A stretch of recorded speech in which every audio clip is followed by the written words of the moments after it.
కామారెడ్డి ఎల్లారెడ్డి నియోజకవర్గంలోని పట్టణ కేంద్రంలో ఘనంగా నిర్వహించబడిన శ్రీ ముత్యాల పోచమ్మ బోనాల వేడుకల్లో స్థానిక ఎమ్మెల్యే మదన్ మోహన్ పాల్గొన్నారు. ఈ సందర్భంగా స్థానిక ప్రజలు, భక్తులు, భజన బృందాలు, డీజేలతో ఎమ్మెల్యేకి ఘన స్వాగతం పలికారు.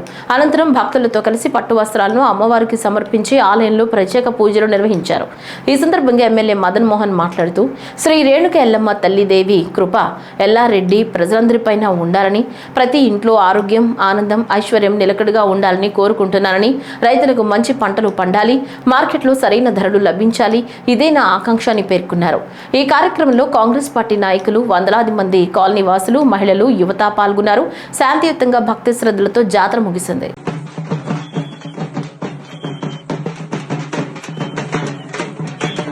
పోచమ్మ తల్లి 22వ వార్షికోత్సవానికి మరి ఎల్లారెడ్డి పట్టణ ప్రజలకు, ఎల్లారెడ్డి కాన్స్టిట్యున్సీ ప్రజలందరూ కూడా ముత్యాల పోచమ్మ తల్లి దీవెనలు ఉండాలని, ముత్యాల పోచమ్మ తల్లి ఆలయ కమిటీ సభ్యులందరికీ, మరి ఇక్కడికి వచ్చిన కాంగ్రెస్ పార్టీ కార్యకర్తలకి, భక్తులందరూ కూడా నేను అమ్మవారిని కోరుకున్నది ఈ ప్రాంతాన్ని, ఎల్లారెడ్డి ప్రాంతాన్ని సుశశ్యామలంగా ఉంచి ఆరోగ్యంగా అందరినీ ఆశీస్సులు ఇవ్వాలని, ఆ తల్లి దయ ఎల్లారెడ్డిలో ఉండాలని.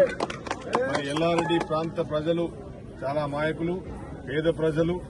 ఈ ప్రాంతాన్ని మరి ఆ తల్లి కనుచూపులతోని నాకు శక్తినిచ్చి, మరి మా అందరు కూడా శక్తినిచ్చి, ఇక్కడ మాతో పాటు అందరు కూడా శక్తినిచ్చి, శక్తితో పాటు ఆరోగ్యాన్ని ఇచ్చి, మరి ఈ ప్రాంతాన్ని కూడా అభివృద్ధి పదంలో చేయాలని చెప్పి అమ్మవారిని కోరుకోవడం జరుగుతుంది.